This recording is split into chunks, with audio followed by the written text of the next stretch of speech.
Hey everyone, welcome back to my Flocks tutorial for how to use the flocking plugin that I made in Unreal Engine 4. In the last video we set up some materials to change the way that each of these fish look independently of each other. We've got them moving nicely around the environment without clipping out of the box or anything. But you'll see that there's kind of only really one group of fish here. They all kind of follow each other and they end up almost moving in one big group. So what I'm going to show you today is how you can set up different groups, and we can have multiple of these kind of schools swimming around in our little level here. So the first thing that we're going to do is go back to our Flocks world over here, and we can just set up a new mesh. So I might just duplicate the one that we have already, and we can change the mesh here. I'll change it to this different looking fish here. The material should work for both of these fish. It's set up to work for both of them. And then the second thing that we need to do is we need to create a new group. So I might just duplicate the group that we have already, and I might just lower the count so that we don't get our screen filled with fish. Cool. So in our second group over here, we have our mesh index. So this is currently set to 0, which means it will use mesh 0 in the meshes list. We want to change this to use our new one, so we'll set this to 1. One thing that I didn't cover already is you can actually, in the spawn settings, change this to random inside restriction volumes, and you'll kind of get all of the fish filling this volume here when they spawn, rather than just spawning from a point in the world. So now that that's done, yeah, that's pretty much all that we need to do. I might just scale up the second group so that you can see it a little bit better. If I hit play. So we'll see after a while, after they kind of sort themselves out into schools, you'll see that we get two different groups, and they kind of don't really interact with each other anymore. So we've got the small fish over there, and then we've got the big fish over here, and they kind of just stay in their own schools. They don't consider each other when they're doing their flocking algorithm. So we can actually take this a little bit further, and we can set up some goal volumes. So if I drag in a new volume here, and we'll just leave it as a goal volume, and I hit play, you can see so many fish. You can see that they both kind of getting sucked into this goal volume because they're both set up to move towards that. But on this goal volume, I have this setting down here called all groups. I can actually untick this and add a new influence group and set it to 0.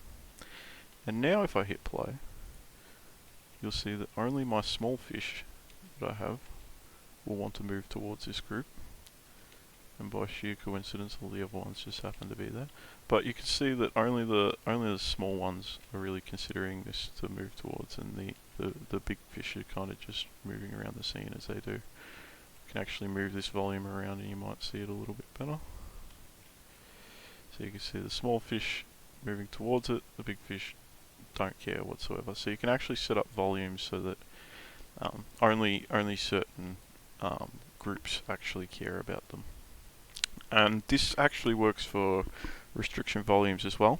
So I can set up, let's do that now actually. We can set up, I'll take my restriction volume here, and I'll just resize it down so it only fills up like half the room.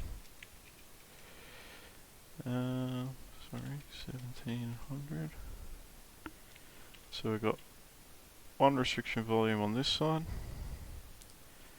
and I'll just change this to 800. Cool.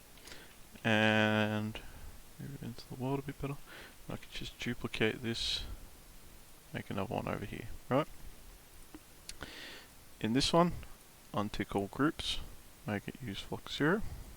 This one, untick all groups, and I'll make it use flock 1. Now if I hit play, we'll see that we have big fish over here and small fish over here. So you can use goal volumes, flea volumes, restriction volumes, completely independent of the groups. And yeah, it's quite a nice effect if you want to kind of have birds in the scene or fish and you don't want your birds to be flying underwater. So the last thing that I'll show you in regards to this system, if I just stretch this one back up, whoops, we're on extents, 1400 I think we set these to, and I'll make this go back to all groups. So the last thing I wanted to show is you can actually make these groups interact with each other as well. So if I want two different looks on my fish, but I want them to kind of move in the same group, we can actually go down to group responses in each of the groups. We can say, I want group 0 to flock with group 1. Do the same for group 1. Go, I want group 1 to flock with group 0. If I press play now, we have two different kinds of fish, but they're all moving in the same flock. They all consider each other part of the same flock. So you can get some very nice effects using that as well. And that's all that I wanted to cover in this tutorial. Hopefully by now you've been able to set up your own fish and you understand all the settings in the system, and you can probably create some very nice looking and realistic fish in your own environments. There is still a couple more features to touch on. In the next tutorial I'm going to show you how you can make animated meshes, and you can actually build these out of your own custom skeletal meshes. And we're going to make some birds that can fly around and flap their wings and look really nice. So look forward to that, and I'll see you in the next one. Thanks for watching.